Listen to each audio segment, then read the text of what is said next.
아버지, 우리의 그리스도이심을 무한 감사드립니다.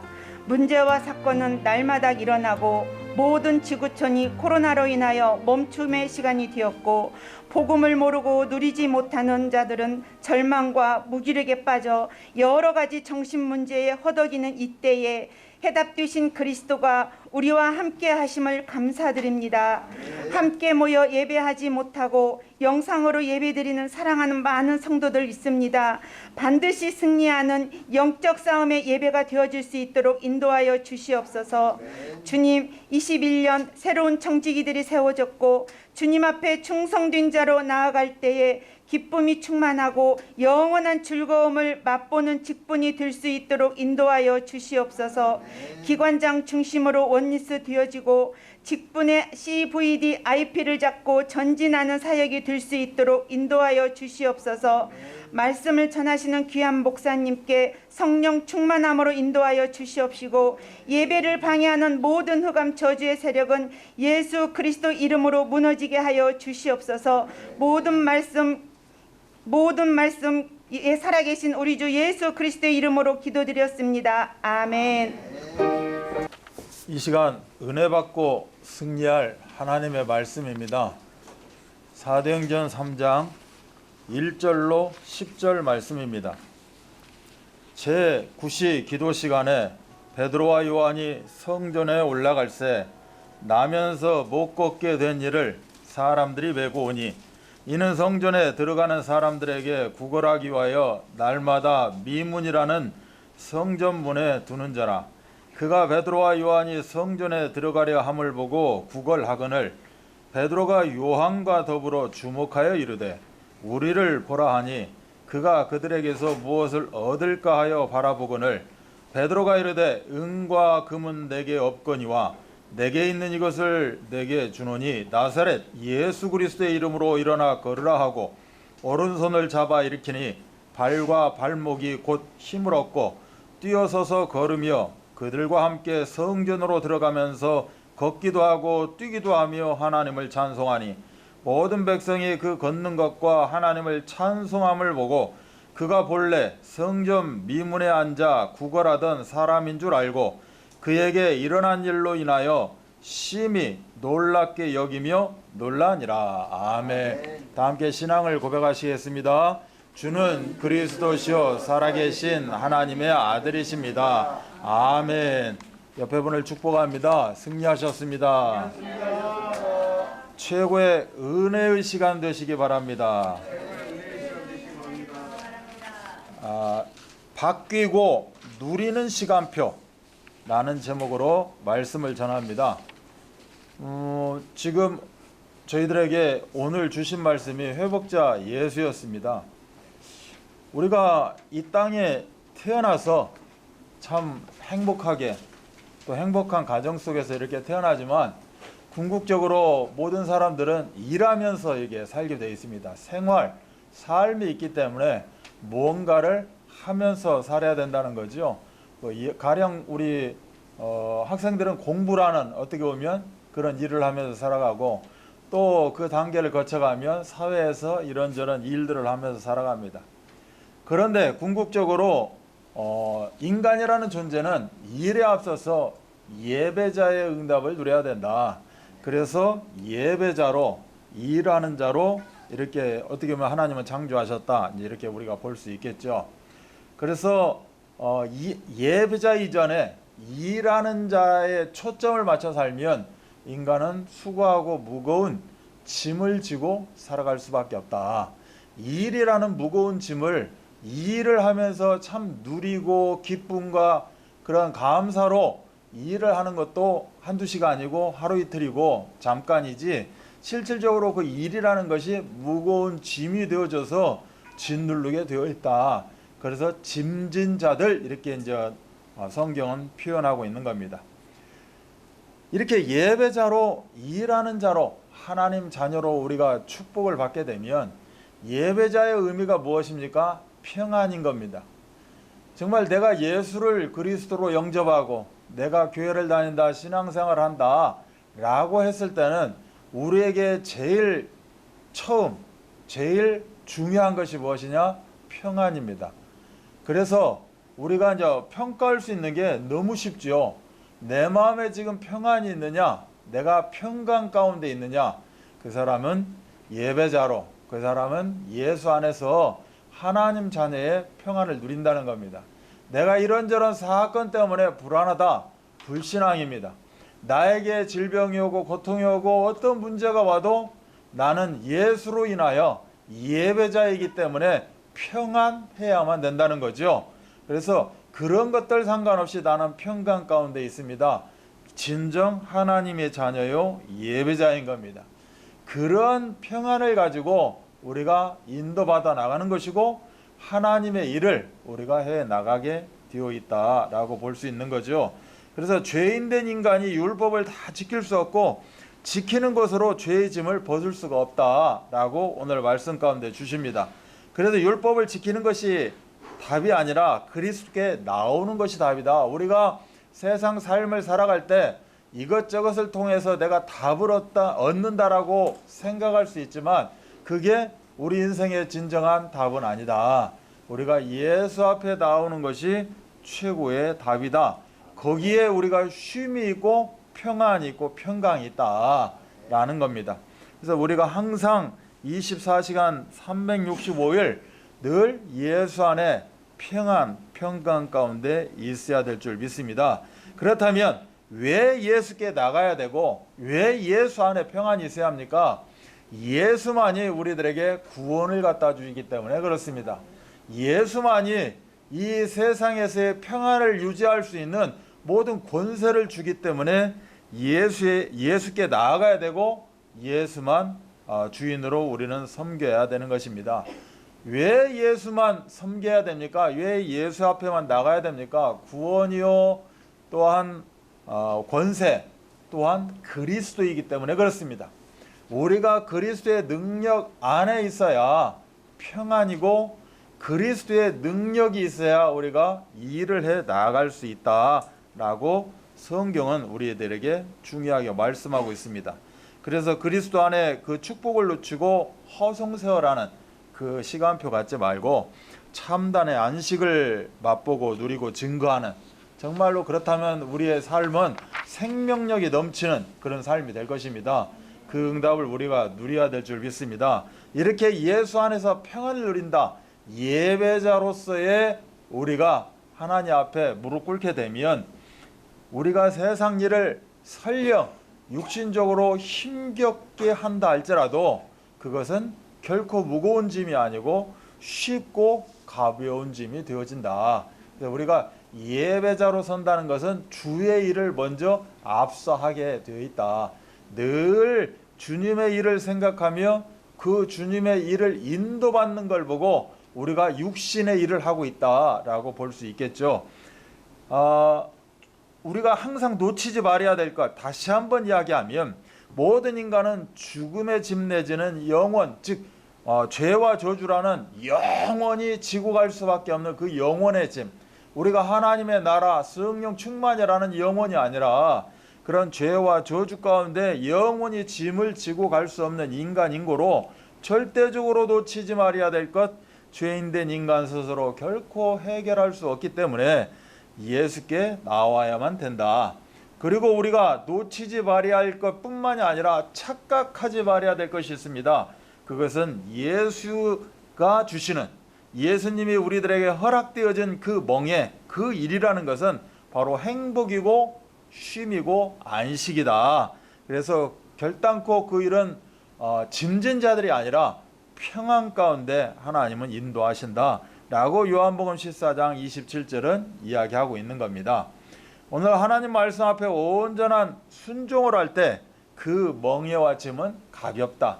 설령 내가 정말로 어렵고 지치고 힘든 가운데 있다 할지라도 하나님 앞에 말씀을 붙잡게 되면 그 짐은 문제는 발판이다라는 식으로 가볍게 바뀌게 되어 있다.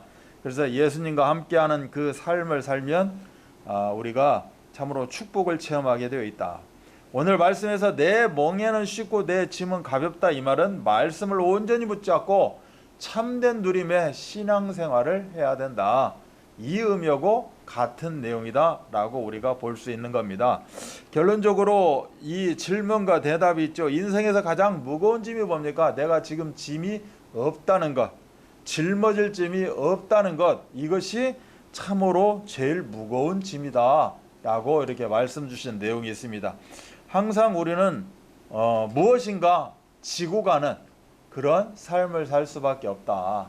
그래서 어차피 내가 사는 날 동안 짐을 지고 갈 수밖에 없다면 내가 예수 앞에 예배자로서 예수님이 그 짐을 예배자에 맞게 허락하신 그 짐으로 바꾸시는 그 짐을 우리는 늘 지고 가야 될 줄 믿습니다. 그래서 쉽고 가벼운 주의 일에 쓰임받는 그런 축복을 우리가 날마다 누려야 될 줄 믿습니다. 그래서 항상 생명적인 역동이 일어나는 그런 복음의 회복자, 이것이 우리가 한 주간 누려야 될 그 언약인 줄 압니다. 자, 바뀌고 누리는 시간표 속에 우리가 잠깐 봐야 될 것은 오늘 우리가 말씀을 받았습니다. 그렇다면 회복자 예수 그리스도에 대한 말씀을 받았다면 이 말씀에 대한 우리가 믿음의 자세가 있어야 된다는 겁니다. 이 내가 받은 말씀, 들은 말씀, 붙잡은 말씀에 대한 내 자세, 믿는 자로서의 자세가 뭐냐? 항상 이 말씀을 붙잡음으로 말미암아 나의 운명이 바뀌는 시간표다라고 우리는 늘 마음에 담아야 됩니다. 내가 이 말씀을 듣고 붙잡는 순간 나에게 있는 모든 운명 저주가 바뀌는 시간표다. 오늘 그 안진뱅이 이야기를 하고 있습니다. 나면서부터 안진뱅이다. 즉 못 걷게 된 사람이다 라고 표현하고 있는 이 안진뱅이, 우리는 이 안진뱅이가 기적을 통해서 말씀을 통해서 회복되고 일어났다, 참 좋겠다 라고 우리 장애인 현장에서 받아들일 수 있겠죠. 그래서 하나님 만나면 내가 무조건 일어나고 절름발이가 뛰어다닐 수도 있고 내가 없는 자가 풍부하게 어떤 그런 응답을 누리고 살겠다라고 말씀을 받게 되면 우리는 한없이 또 어떻게 보면 허함 속에, 허전함 속에 살아갈 수 있습니다. 오늘 이 말씀의 핵심은 안진뱅이가 일어났다. 이걸 성경적으로 이야기하면 운명이 바뀌었다라는 의미가 됩니다. 내 사주팔자 운명이 바뀜으로 말미암아 정말 내가 모르고 살았던, 모르고 지났던 그러한 것들이 새롭게 회복이 되어지면서 우리는 새로운 삶을 살아가게 되어 있다라는 내용입니다. 그래서 말씀에 대한 우리의 믿음의 자세는 말씀을 붙잡는 순간 하나님의 놀라운 역사를 나타내는 그 시간표, 이게 바로 말씀 붙잡는 시간일 것입니다.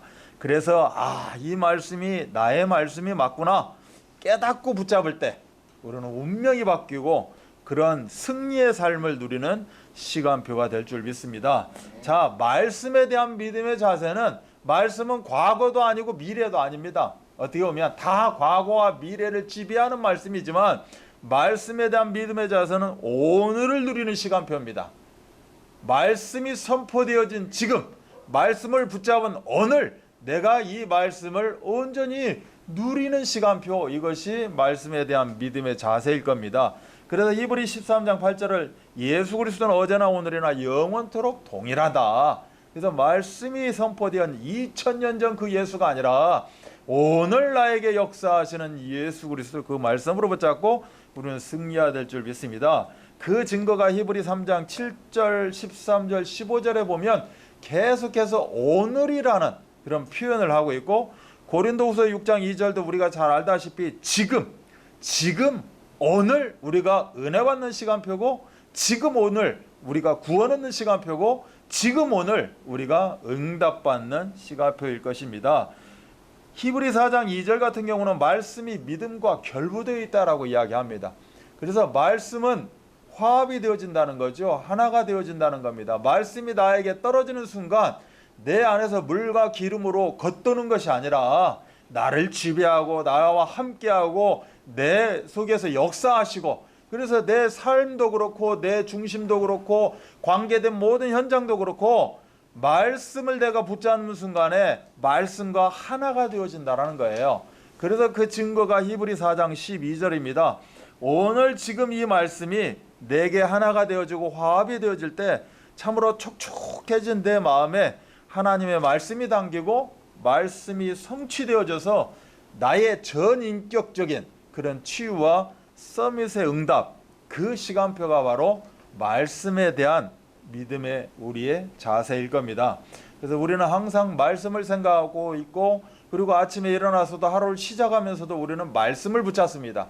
말씀을 읽어보기도 하고 묵상해보기도, 외워보기도 하고 적어보기도 하고, 오늘 하나님이 나를 어떻게 인도하실까, 내가 붙잡은 그 말씀, 그것이 물과 기름이 아닌 화합이 되어지는, 오늘을 지배하는 오늘의 삶을 우리가 알 수 없지만 이 말씀을 붙잡았을 때 오늘의 삶이 이 말씀과 결부가 되어지고, 또 내가 말씀을 붙잡는 순간에 내 강팍했던 내 마음이 참으로 그 어떻게 보면 돌짝밭이요 잘가발리시는 내 마음이 정말 그 옥토밭으로 바뀌어지는, 그래서 치유와 서밋의 응답을 누리는 것이 말씀에 대한 우리의 믿음의 자세일 겁니다.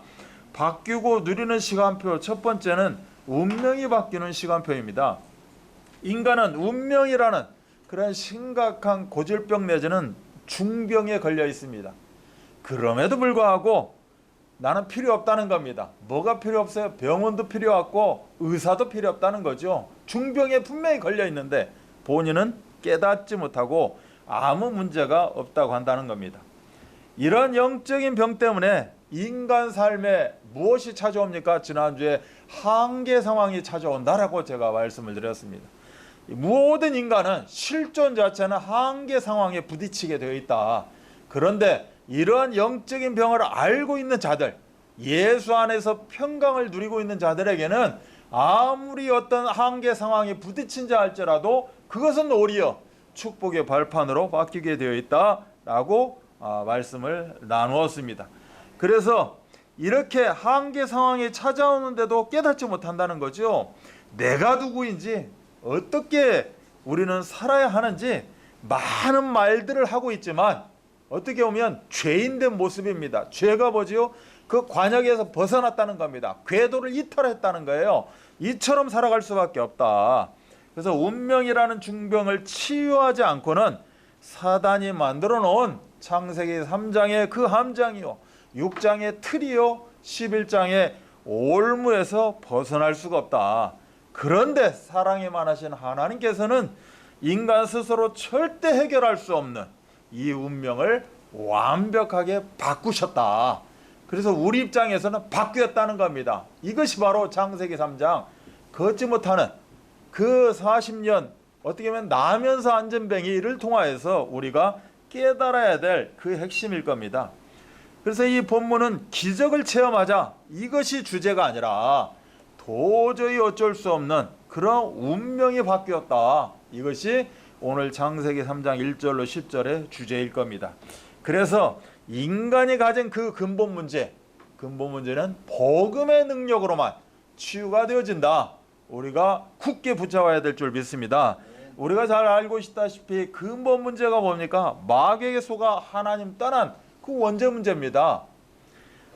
바로 창세기 3장 사건, 즉 원죄 문제가 우리 인생을 함정에 몰아넣었다는 거죠. 내가 빠지고 싶어서 빠진 게 아니라 운명에 빌려서 내가 그 함정 속에 빠져 들어갈 수밖에 없었다는 겁니다. 그래서 철저히 어떻게 보면 이기주의 함정에 빠져 있는 거나 마찬가지입니다. 나는 하나님을 모르고 하나님을 거부하고 오로지 나다 라고 할 수 있는 그 이기주의에 우리가 빠져 있는 거죠. 그래서 네가 하나님이 된다, 너의 정체성을 찾아라 라고 계속해서 세상에서도 이야기합니다. 세상에서의 주제가 지금 무엇이냐? 내가 누구인가입니다.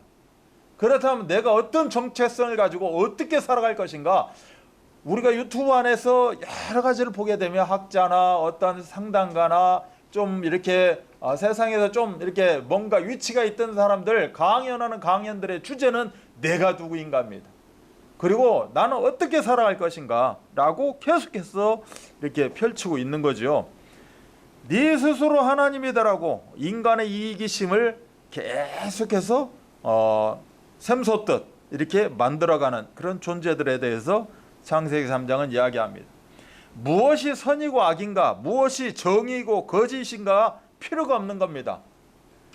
아 이게 옳다 저게 옳다, 예를 들어 지금 뭐 국회에서 하고 있는, 뭐 우리 흔히 이제 정치하면 국회 이야기를 하는데, 국회에서 하고 있는 것들 보면 다 각자 이것이 옳다 저것이 아니다, 우리 것이 맞다 저것은 틀린다라고 하고 있죠. 그러면 이 모습은 어떤 모습이냐? 내 것이 맞다는 겁니다. 자기중심이라는 거예요. 그럼 뭐 엄연한 창세기 3장을 이야기하고 있는 겁니다. 두 번째는 한 사람도 예외 없이 모두 죄인이다, 관역에서 벗어났다, 궤도를 이탈했다는 겁니다. 그래서 죄의식, 어떻게 보면 죄성, 이거에 갇혀서 빠져나오지 못하도록 죄의 틀, 저주의 틀로 완벽하게 딱 세팅해버린 것이 마귀의 괴계다라고 볼 수 있는 겁니다. 눈에 보이는 어떤 육신과 물질, 쾌락만이 행복의 기준이 되고 돈이면 다 된다, 이런 어떤 틀에 다 세팅되어 있다. 집착하고 중독되어 노예인지도 모르고 살아가는 그 세팅되어 있는 겁니다. 그래서 어떻게 보면 오늘 사도행전 3장 말씀처럼 모든 사람이 나으면서 못 걷게 된 자, 모든 사람이 안진뱅이와 같은 그러한 삶을 살아가고 있다. 그런데 감사한 것은 안진뱅이도 살아야 되니까, 안진뱅이도 삶을 살아야 되니까, 안진뱅이도 무거운 짐이 있기 때문에, 짐진 자이기 때문에 그것을 옆에서 안타깝게 여기고 돕는 자들이 있습니다. 그래서 너는 네 인생 무엇하고 살겠냐, 구걸이라도 하고 살아라 라고 이야기를 하죠. 어렸을 때부터 종종 이렇게 이런 재래시장이나 시장에 가보면 엎어져서 다리가 있는지 없는지는 모르겠어요. 구부러졌는지 휘어졌는지도 잘 모르겠고, 저 사람이 진짜 못 걷는지 어쩐지는 모르겠어요. 왜? 하체는 뭘로 씌워져 있기 때문에. 대략적으로 고무판 같은 걸로 이렇게 하체를 둘릅니다. 쇠판으로 넣을 수 없으니까 고무판 같은 걸로 딱 둘러서 이렇게 묶지요. 그래서 하체는 볼 수가 없어요. 그런데 이 낮은 구루마 해가지고 딱 엎어져서 이렇게 앞에다 이렇게 구걸할 수 있는, 돈을 받을 수 있는 바구니 딱 넣고 이렇게 끌고 밀고 가는 겁니다. 밀고 가는 장면이 참 이렇게 재래시장 사람들 많이 있으니까, 또 어떤 이런 서울역이나 이런 역 부근에 그런 모습들을 참 많이 봐요. 인터넷에 들어가서 안진뱅이 치면 뭐 예를 들어서 뭐 동남아든 외국이든 어찌든 비슷합니다. 우리나라 그 모습이나 비슷해요. 특히 내가 외국은 안 가봐서 잘 모르겠고, 우리나라 그 시장을 쫙 활보하고 있는 그 모습 참 안타깝죠. 어떻게 보면 쳐다보는데 마음이 힘듭니다. 그런데 꼭 그때 나오는 소리가 있어요. 예수 앞에 나 무거운 짐을 나 홀로. 이 음악이 쫙 울려 퍼집니다. 참 안타깝죠. 특히 저는 또 믿는 자로서 그러면 저는 잘났냐? 뭐 그때는 얼마나 잘났겠습니까? 그 사람이겠지. 근데 그런 모습을 참 보면 이 마음의 고통도 찾아오기도 하고 뭐 이제 그렇습니다. 이제 어떻게 보면 이렇게 걷지 못하게 된 자의 어떤 모습이 거기에 이렇게 딱 이렇게 박혀 있어요. 또 그런 어떤 모습들을 이렇게 식구로 받아들이고 촬영을 해서 또 세상에 이제 막 이렇게 내보냅니다. 그 장면이 요새 이렇게 광고에 보면 아프리카 이야기가 참 많이 나와요. 굿네이버스 뭐 이런 단체들, NGO 단체들 있잖아요. 네, 광고 많이 옵니다. 이 모금하는 거죠. 모금하면서 이게 몸도 못 움직이는데 여기에 파리가 이렇게 이런 모습들 막 보기 너무 힘들죠. 너무 힘들어요. 이것도 포르노더라고요. 우리가 포르노니까 뭐 야한 장면 포르노가 아니에요. 이게 예를 들어서 이게 가난 포르노인가 무슨 포르노라고 해요. 이 단어가 있더라고요. 이거를 내세워서 이제 막 이렇게 모금을 합니다. 많이 엄청 이렇게 막 모금을 하고, 거기에 말하자면 목매달라 하고 있죠. 이 성전 비문에 앉은 안전뱅이도 누군가가 참 어떻게 보면 감사할 일이에요. 이거라도 해서 먹고 살아라 라고 힘들게 움직이지 못하니까 배가 많이 나왔는지 어쩌는지는 모르겠지만 이게 안 하다가 업어다가 그 자리에다 놓고 또 저녁에 하고 가고 뭐 이렇게 하고 있는 사람이 있었으니까. 그런데 또 우리나라 보면 이 앵벌이라고 그런 사람을 또 내세워서 또 이렇게 막 이렇게 해먹는 무리들도 있고, 참 세상은 요지경입니다. 한마디로 이런저런 모습을 가지고 많이 도와주죠. 저도 많이 도움을 받았어요. 가면 이렇게 제일 먼저 물어봅니다. 지금도 손에 뭐 들고 가면 제가 들어드릴게요. 참 착한 사람이에요. 얼마나 착한 사람인 줄 알아요. 옆에 싱싱 지나가는데 그냥 무겁다고 이렇게 그냥. 근데 한편으로 보면 목발 2개 짚고 왜 그걸 무겁게 들고 가고 있을까? 들 수 있다는 거예요. 들고 가고 자기가 들 수 있으니까 들고 가겠지. 근데 참 착한 사람 많아요. 참 감사해요. 그런 사람들 우리 드림교회 왔으면 참 좋겠는데, 감사하지만 그것을 안전뱅이로 고칠 수는 없고, 그렇게 한다고 해서 그 사람이 또 구원함을 받느냐? 그럴 수도 없다라는 거죠. 사탄이요, 이 마귀는 세상의 어떤 좋고 나쁜 이 모든 것을 다 전부 활용해서 인간을 얽어맵니다. 그래서 사주팔자 운명이라는 것은 얽히고 설키고 다 그렇게 매여 있는 것이 사주팔자 운명입니다. 나 혼자라고 나 혼자 살 것 같지요? 결국 그렇지 못해요.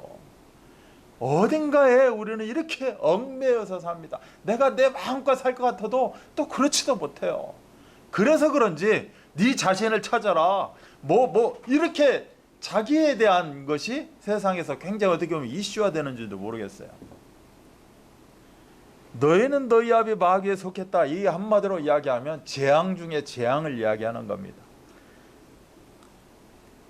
어떤 이런 거짓 정당화나 선동이나 사상 인연 할 것 없이 이 모든 것은 다 바벨탑이 인생의 목적이 되도록 사단이 올무를 걸어서 얽히고 설키게 만들어 놨다는 거죠. 뿐만이 아니라 인간의 근본 문제뿐이 아니라 이것은 어떻게 타고 인간에게 들어왔습니까? 가문을 타고 들어왔고, 정말로 모든 그러한 원초적인 문제 가운데 고질적인 문제로 다 들어왔지만 이거를 해결할 수 있는 능력, 바로 복음의 능력, 복음의 능력만이 치유할 수 있다라고 성경은 계속해서 매주 강단을 통해서 말씀을 통해서 우리들에게 주고 계시는 겁니다. 그래서 이 말씀을 받는 믿음의 자세, 이 말씀을 받는 그 성도의 자세가 뭡니까? 말씀을 붙잡는 순간 아직 풀리지 못한, 아직 남아있는 죄성, 죄의식 완벽하게 바뀐다라고 성경은 이야기하고 있는 겁니다. 그래서 그렇다면 운명을 바꾸는 복음의 능력 과연 무엇입니까? 우리가 고백했다시피 예수는 그리스도입니다. 다른 거 필요 없고 예수는 그리스도. 운명에서 빠져나올 수 있는 그 이름, 예수는 그리스도. 오직 그리스도, 오직 하나님 나라, 오직 성령 충만, 바로 138 그것만이 우리의 운명을 바꿀 수가 있다라는 겁니다. 이것을 붙잡는 순간 하나님 떠나 마귀 된 우리를, 나를 완벽하게 구원으로 인도하신다라고 요한복음 1장 12절은 이야기합니다. 즉 선지자 대신 그리스도의 능력을 붙잡아라 말씀하고 있는 거죠. 영원한 지옥 백성 된 나를 우리 하나님은 감사하게도 구원하신다. 무엇으로? 제사장 되신 그리스도로 우리를 구원하신다 라고 마가복음 10장 45절은 이야기합니다. 모든 묶인 것에서 자유케 하시는 그런 유일한 복음, 요한일서 3장 8절, 즉 왕 대신 그리스도의 능력이 우리를 묶인 것을 풀게 하시고 참으로 얽매였고 늘 뭔가 운명 가운데 살아가 있는 자들에게 해방의 그런 기쁨을 주신다라고 말씀합니다. 오늘 본문에 나와 있는 안진뱅이나 다리를 못 쓰는 그런 운명, 불신자 6가지 상태의 운명, 창세기 3장 사탄에 꽁꽁 묶여있는 이것을 우리 하나님은 완벽하게 사면해 주신 겁니다. 하나님은 누구 눈치를 보고 사면하고 사면하지 않고가 아니라 하나님의 능력대로 하나님 마음대로 사면하셨다는 겁니다. 문재인 대통령이 박근혜 대통령을 사면할 수 있습니다. 그게 대통령의 사면권이에요. 그래서 우리가 어떤 기념일 뭐 되면 특별 사면하고 사면을 합니다. 왜 사면을 못하죠? 그 현 대통령님의 어떤 마음에 뭐가 있을 수도 있고 눈치가 보이기도 하고 여러 가지 인해서 사면을 못하는 것 뿐이죠. 근데 우리 하나님은 신경 안 쓰신다는 겁니다. 예수는 그리스도 붙잡는 자에게 사면하셔서 평강을 주시고 사면하셔서 구원을 주신다 라고 말씀합니다. 그래서 결코 존재함이 없나니 사망의 법에서 우리는 완벽히 해방된 줄 믿습니다. 이 예수님은 그러면 어떤 분이시기에 이러한 역사가 일어납니까? 라고 했을 때 우리는 성경 한 구절을 보게 됩니다. 이사야 53장 5절 말씀이에요. 그가 찔림 우리의 허물을 인하며 그가 상함은 우리의 죄악을 인함이라. 그가 징계를 받음으로 우리가 평화를 누리고 그가 채찍에 맞음으로 우리가 나음을 입었도다. 이미 이 말씀 속에서 우리의 모든 문제를 다 해결하셨다는 겁니다. 담당하신 거예요. 그 예수님이, 그렇게 예언된 예수님이 이 땅에 오셔서 요한복음 19장 30절 다 끝났다, 이루었다라고 말씀 확증하고 있는 것이죠.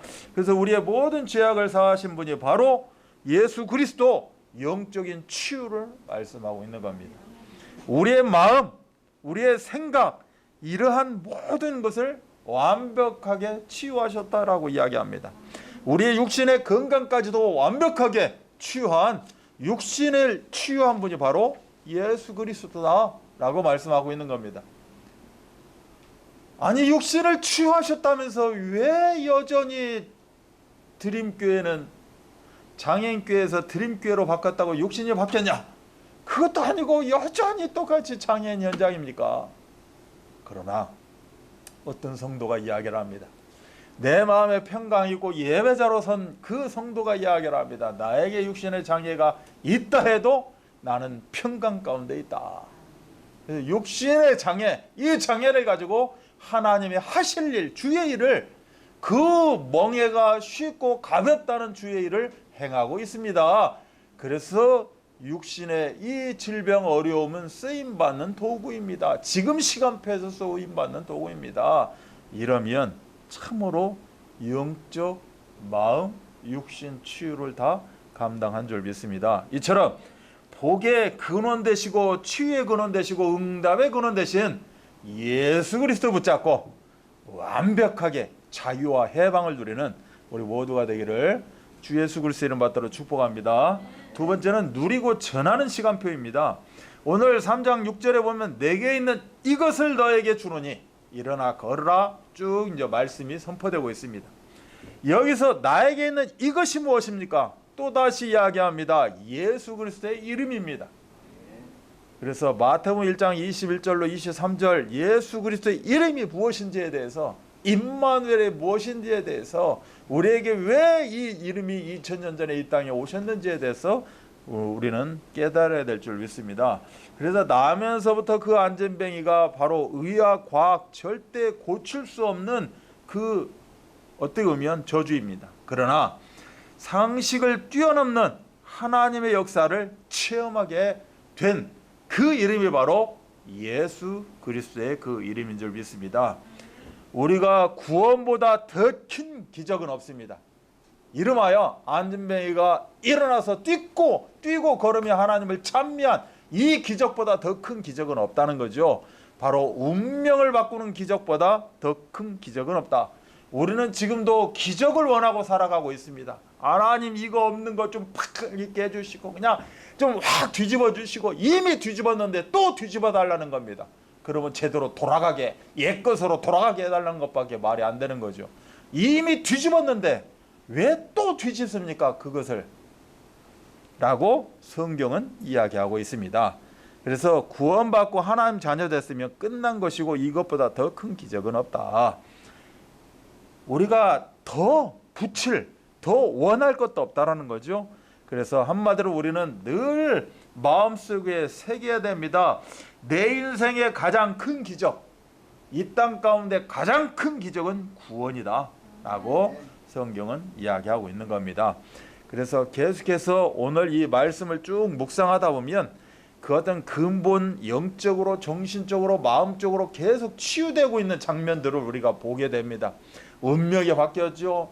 얼마나 운명이 바뀌어서 이 사람이 기쁘고 환희가 넘치면 정말로 일어나서 걷고 뛰면서 하나님을 찬양하고 그 기쁨이 사람들에게 비춰지고 정말 그래서 그 베드로와 요한 그 제자들 옆에서 같이 함께 증인으로 쓰임을 받게 되고 끝내는 이 역사 때문에 그 남자만 5천 명 이상의 그런 기적을 구원을 받는 믿음이 생겨나는 그러한 모습들을 보게 됩니다.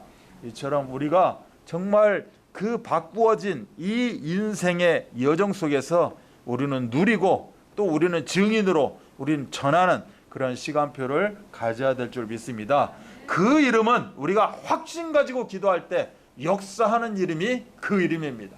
그래서 우리는 그 이름을 늘 가지고 있고 늘 생각하고 있고 내가 얼굴이 근심이 쌓여 있을 때도 내 속에서는 그 이름을 찾고 있습니다. 그래서 그 이름 가지고 우리가 확신 가운데 거한다면 우리는 하나님의 역사 가운데 있을 줄 믿습니다. 마태복음 18장 18절로 20절은 이야기하고 있죠. 네가 그 이름 붙잡았느냐? 그렇다면 네가 하나님 앞에 기도한다면 정말 두세 사람이 함께 원리스로 기도한다면 하나님은 분명히 역사가 일어난다. 그래서 기도를 않게 되면 어떻게 됩니까? 사람이 혼돈 가운데 빠지게 되고 사람이 이상해질 수밖에 없죠. 말이 많아집니다. 그래서 내 입에서 말이 많아진다. 그 사람은 진단은 딱 하나입니다. 아, 내가 기도해야 될 시간표구나. 내 입에서 불평이 많아진다. 내가 엎드려야 될 시간표구나 라고 생각을 하시고 우리가 그 응답 가운데 있으면 요한복음 14장 14절은 이야기하죠. 내 이름으로 무엇이든 구하라 내가 시행하겠다. 16장 24절은 기쁨이 충만하리라. 언제? 오늘 지금 기도하는 이 순간에 하나님은 반드시 역사하신다 라고 이야기하고 있는 겁니다. 그래서 우리는 그 너무 감사해서 그 이름 붙잡고 찬양하고 그 이름 붙잡고 감사로 고백하는 줄 믿습니다. 시편 97편 12절은 여호와로 말미암아 기뻐하며 거룩한 이름에 감사할지어다. 하나님 나에게 그 이름을 깨닫게 하시니 알게 하시니 내 마음속에 집어넣어 주시니 들어오시니 너무너무 감사합니다. 그래서 우리는 찬양할 수밖에 없습니다. 사무엘하 22장 50절은 내가 모든 민족 중에서 주께 감사한다는 겁니다. 많은 열방 모든 민족이 있는데 거기서 하나님은 특별히 나를 구원하셨다는 겁니다. 이것을 내가 깨닫고 나니 다른 사람 모든 상황 가운데서 나는 어떤 어려움 가운데서도 나는 주께 감사합니다. 그래서 그 이름으로 영적 승리를 우리는 계속해서 누리는 줄 믿습니다. 어떤 세상 삶 속에 중압감도 올 수 있고 어떤 압박감도 올 수가 있고 또 내 내면의 상처가 끊임없이 공격할 수 있을 겁니다. 그러나 나사렛 예수 그리스도의 이름으로 우리는 영적 서밋을 누리고 정말 그 어떻게 보면 아직도 남아있을 수 있는 그 올가미에서 완벽하게 해방 가운데 빠져나오는 길 바로 그 이름인 줄 믿습니다. 우리가 너무나도 잘 알고 있는 사도행전 16장 18절이 그 의미입니다. 나사렛 예수 그리스도 이름으로 명하노니 그 명함 속에 선포함 속에 모든 응답이 있는 줄 믿습니다. 그래서 무엇을 하든지 예수 그리스도 이름으로 하라는 겁니다. 우리가 예배 드릴 때도 예수 그리스도 이름, 내가 식사를 할 때 누구를 만날 때 내가 내 인생의 모든 거 이거는 그냥 내가 하는 거지 결코 그렇지 않습니다. 그것이 어떻게 보면 불신앙의 씨가 되고 그것이 마귀의 틈이 되어져서 또 다른 우리가 넘어질 수가 있는 거죠. 그래서 골로새서 3장 17절은 그를 힘입어 하나님 아버지께 감사하라는 겁니다. 그 이름을 힘입어서 모든 이름을 힘입어서 하나님 앞에 감사하는, 그래서 우리가 무엇을 하든지 예수 그리스도의 이름으로 우리는 행해야 될 줄 믿습니다. 평생 예수 그리스도의 이름을 선포하며 사는, 이것이 바로 쉽고 가벼운 주님의 그 멍에이지 않을까라고 우리는 말씀을 받기를 원합니다. 그래서 그 결론으로 우리가 정말 이렇게 바뀌고 이렇게 누리고 산다면 우리는 쉽고 가벼운 멍에가 뭡니까? 바로 전도는 종합적인 축복이요, 직분은 더할 나위 없는 축복이 되어지는 겁니다. 왜 그렇습니까? WIO, 그 이름이 나와 함께하기 때문에, 그 이름을 내가 잊지 않고 고백하고 선포하고 감사하기 때문에 우리는 참으로 행복한 그런 응답을 누리게 될 것입니다. 그 이름에는, 그 이름을 붙잡는 순간, 고백하는 순간, 선포하는 순간에는 거기에 자성이 발생된다고 합니다. 자성이 있어서 자력이 나타나게 되고 거기에 모든 게 붙어진다는 거죠. 하나님 왜 이렇게 나는 이것이 안 됩니까? 없습니까? 했을 때 그 이름 붙잡고 하나님 앞에 우리가 겸손히 내려놓을 때 거기에 자성, 자력이 생겨나서 그것이 회복되어지는 그런 응답을 누려야 될 줄 믿습니다. 세상에서도 마력이라고 하고 있는 판국에 우리가 하나님 그 이름을 붙잡고 있는데 그 이름의 능력이 나타나지 않는다. 그러면 그 말이 안 되겠죠. 우리가 바꾸고 누리고 전하는 그런 응답 누리시기 바랍니다. 사도행전 4장 12절 아까 이야기했다시피 결론적으로 다른 이름은 절대 없습니다. 그래서 오직 우리에게 유일한 그 이름, 그런 그 이름을 삶의 현장에서 그런 모든 문제 해결되어지는 그 이름을 믿고 기도하고 소망 가운데 하나님의 나라가 이루는 그런 시간표를 누리시기 바랍니다. 서론적으로 말씀에 대한 믿음의 자세를 이야기하면서 결론적으로 우리가 붙잡아야 될 믿음이 뭡니까? 베드로에게 분명히 사도행전 3장 역사는 일어났습니다. 이 역사가 베드로로 끝나는 것이 아니라 바울에게 그대로 이어집니다. 사도행전 여러분이 14장을 보게 되면 바울이 그 안진뱅이를 일으켜 세우는, 말씀으로 일으켜 세우는 그런 장면을 보게 됩니다. 그렇다면 지금 시대에 살아가고 있는 우리에게는 이 능력이 없을까? 분명히 있을 겁니다. 그대로 하나님은 역사하실 겁니다. 그래서 믿는 자를 통해서 응답이 되어지는, 그래서 하나님이 주시는 큰 능력과 축복을 오늘 지금 이 순간에 우리가 누리고 전하는 그러한 축복의 시간표 되시기를 주 예수 그리스도의 이름 받들어 축원합니다. 다 함께 기도하겠습니다. 하나님 감사합니다. 저희들에게 참으로도 감사한 것은 이렇게 예배자로 서게 하시고 세상 무엇인가를 짐을 지고 가야 될 텐데 쉽고 가벼운 멍에를 하나님이 허락하셨어요. 이제는 주의 일을 마음껏 인도받게 하시니 감사합니다. 아버지 하나님, 참으로 우리 귀한 드림교회 성도 한 사람 한 사람들 참으로 그리스도의 반석 위에 굳게 서게 하시고 이제는 참 행복한 예배자로, 이제는 하나님이 주시는 일을 마음껏 나타내는, 성취시키는 이 시대의 전도자의 삶으로 인도하여 주옵소서. 모든 문제를 해결하신 우리 구주 예수 그리스도의 은혜와 하나님의 사랑하심과 성령 역사하심이 바뀌고 누리고 전하는 시간표 속에서 이제는 다시 한번 하나님 말씀 붙잡고 믿음의 자세를 가지고 이제는 온전히 하나님의 응답 누리기를 원하는 우리 귀한 성도들 머리머리 위에 이들이 펼쳐나가는 절대 여정 가운데 지금으로부터 영원토록 함께 계실지어다. 아멘.